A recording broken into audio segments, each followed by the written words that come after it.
ভাবুন তো, এমন এক পর্বতের কথা যার চূড়ায় পা রাখার চেষ্টা করলেই নাকি বয়স বেড়ে যায় আর সময়ও যেন থমকে দাঁড়ায়।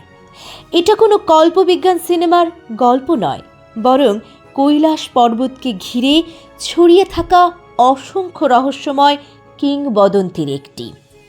বিশ্বের সর্বোচ্চ শৃঙ্গ মাউন্ট এভারেস্ট হাজার হাজার মানুষ জয় করলেও তার চেয়ে প্রায় 2200 মিটার কম উঁচু হয়েও কৈলাস পর্বত কেন আজও অজেয়? কোন রহস্যময় শক্তি এই পর্বতকে সবার ধরাছোঁয়ার বাইরে রেখেছে? চলুন আজ সেই রহস্যই সন্ধান করা যাক।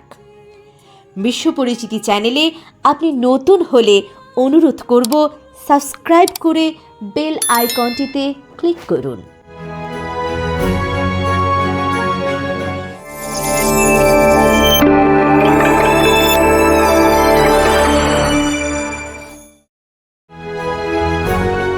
তিব্বতের বিশাল মালভূমির মাঝে একা দাঁড়িয়ে আছে কৈলাস পর্বত।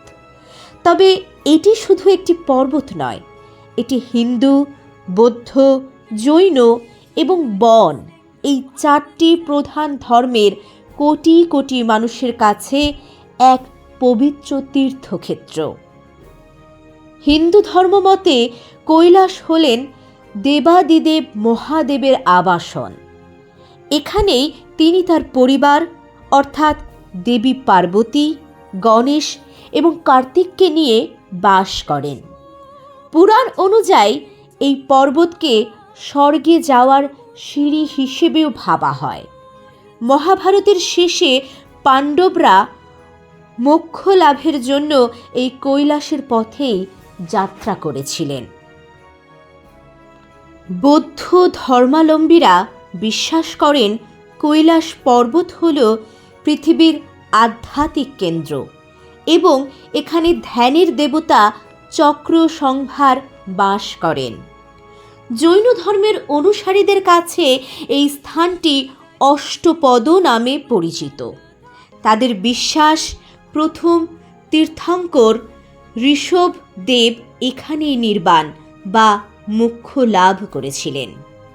অন্যদিকে তিব্বতের প্রাচীন বন ধর্মের অনুসারীরা মনে করেন কৈলাস তাদের আকাশ দেবতা সিফাইমেনের আবাসস্থল।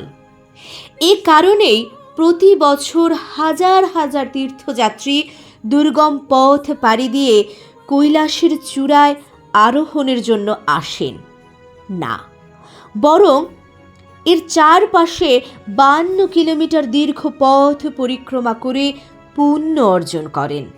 তারা বিশ্বাস করেন এই পরিক্রমা তাদের সকল পাপ থেকে মুক্তি দেবে।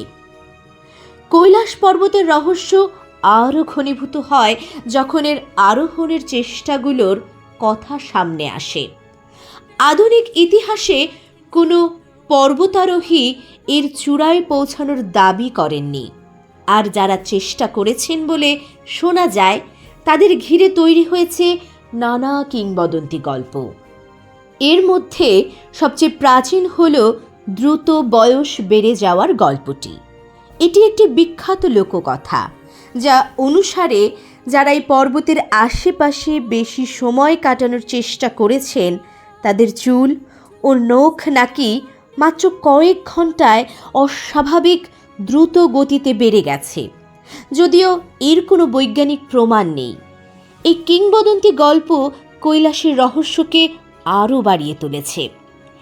বিংশ শতাব্দীতে কয়েকজন পর্বতারোহী কৈলাস আরোহণের চেষ্টা করেছিলেন বলে শোনা যায়, কিন্তু তারা হয় প্রতিকূল আবহাওয়ায় আটকে পড়েন, নয়তো অদ্ভুতভাবে পথ হারিয়ে ফিরে আসতে বাধ্য হন। কেউ কেউ চূড়ার কাছে গিয়ে অলৌকিক শক্তি আর অদ্ভুত আলোর ঝলকানি অনুভব করার কথাও বলেছেন। বিখ্যাত ইতালীয় পর্বতারোহী রেইনহোল্ড মেসনার, যিনি অক্সিজেন ছাড়াই প্রথম এভারেস্ট জয় করেছিলেন, তিনিও কৈলাস আরোহণের কথা ভেবেছিলেন, কিন্তু শেষ পর্যন্ত তিনি সেই সিদ্ধান্ত থেকে সরে আসেন। তিনি এই পবিত্র স্থানের মাহাত্ম্যকে সম্মান জানিয়ে বলেন যে এই পর্বত জয় করার অর্থ হবে মানুষের আত্মার বিশ্বাসকে জয় করা, যা করা উচিত নয়। অবশ্য একাদশ শতাব্দীর তিব্বতীয় বৌদ্ধ সাধক মিলারেপা কৈলাসের চূড়ায় পৌঁছেছিলেন বলে একটি পৌরাণিক কাহিনী প্রচলিত আছে। বৌদ্ধ লোককথা অনুসারে তিনি কোনো সাধারণ উপায়ে নয়, বরং অলৌকিক ক্ষমতা বলে সূর্য রশ্মি থেকে ধরে চূড়ায় উঠেছিলেন।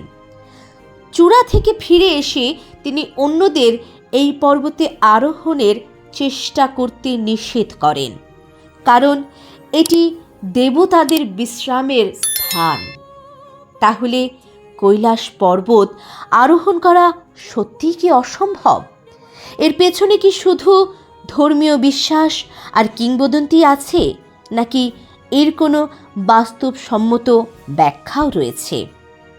এর প্রধান কারণ হল ধর্মীয় বিশ্বাস।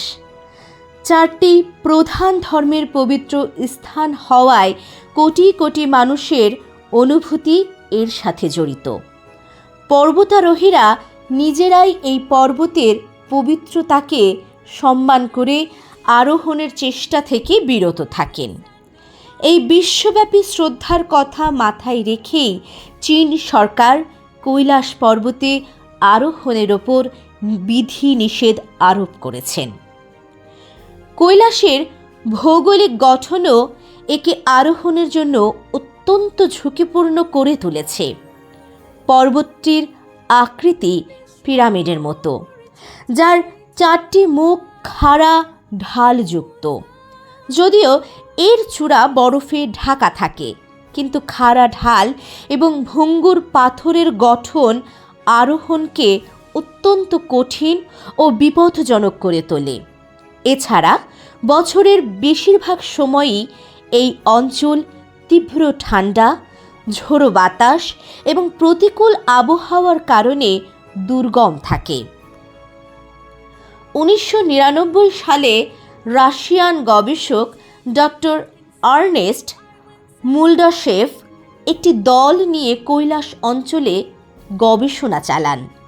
তিনি এক চাঞ্চল্যকর তথ্য দেন যে কৈলাস কোনো প্রাকৃতিক পর্বত নয়, বরং এটি কোনো প্রাচীন উন্নত সভ্যতা দ্বারা নির্মিত একটি মানবসৃষ্ট পিরামিড।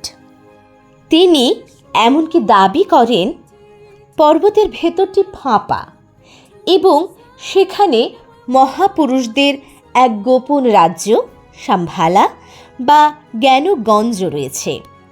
তবে ডক্টর মুলডাশেভের এই তত্ত্ব মূলধারার বিজ্ঞানী ও ভূতাত্ত্বিকরা সম্পূর্ণভাবে প্রত্যাখ্যান করেছেন। এটিকে একটি ছদ্ম বৈজ্ঞানিক তত্ত্ব হিসেবেও দেখা হয়, যার সপক্ষে কোনো শক্ত প্রমাণ মেলেনি। বিশ্বজুড়ে ধর্মীয় অনুভূতিকে সম্মান জানাতে এবং পর্বতের ভঙ্গুর পরিবেশ রক্ষা করতে চীন সরকার আনুষ্ঠানিকভাবে কৈলাস পর্বতে আরোহণের ওপর নিষেধাজ্ঞা জারি করেছেন। এই নিষেধাজ্ঞা 2000 এর দশকের শুরু থেকে কার্যকর হয়, যদিও ধর্মীয় চাপের কারণে 1980 এর দশক থেকেই আরোহণের অনুমতি দেওয়া বন্ধ ছিল। বর্তমানে তীর্থযাত্রীরা শুধু পরিক্রমা করতে পারেন, কিন্তু চূড়ায় ওঠার কোনো অনুমতি নেই। তাহলে কৈলাস পর্বতের আসল রহস্যটা ঠিক কী? এটি কি সত্যি দেবতাদের আবাসন যেখানে মানুষের প্রবেশ নিষেধ, নাকি এর দুর্গম ভৌগোলিক গঠনই পর্বতারোহীদের দূরে রেখেছে? কৈলাসের রহস্যকে আরও বাড়িয়ে তোলে এর নিকটবর্তী 2টি হ্রদ, মানস সরোবর এবং রাক্ষস তাল। আশ্চর্যের বিষয় হল পাশাপাশি থেকেও মানস সরোবরের জল মিষ্টি ও শান্ত, আর রাক্ষসতালের জল লবণাক্ত এবং প্রায়শই এর পরিবেশ কিছুটা অশান্ত। স্থানীয় বিশ্বাস অনুযায়ী একটি পবিত্রতা এবং অন্যটি অশুভ শক্তির প্রতীক। সব মিলিয়ে কৈলাস পর্বত যেন বিজ্ঞান, বিশ্বাস এবং কিংবদন্তির এক অদ্ভুত সংমিশ্রণ। প্রতিটি গল্প আর তত্ত্ব এই পর্বতের রহস্যকে আরও গভীর করে তোলে। হয়তো সব পাহাড় জয় করার জন্য নয়, কিছু পাহাড় শুধু দূর থেকে শ্রদ্ধা জানানোর জন্যই সৃষ্টি হয়েছে। কৈলাস পর্বতের এই রহস্য নিয়ে আপনার কি ধারণা? এই চূড়া কি মানুষের কাছে চিরকাল অজয়ী থাকবে, নাকি ভবিষ্যতে কোনো প্রযুক্তি এর রহস্যর সমাধান করবে? আপনার মতামত কমেন্ট করে আমাদের জানান। এই রহস্যময় যাত্রার গল্পটি ভালো লাগলে লাইক দিন এবং বন্ধুদের সাথে শেয়ার করুন। আর এমনই সব অজানা রহস্যের সন্ধানে আমাদের চ্যানেলটি সাবস্ক্রাইব করতে একদম ভুলবেন না।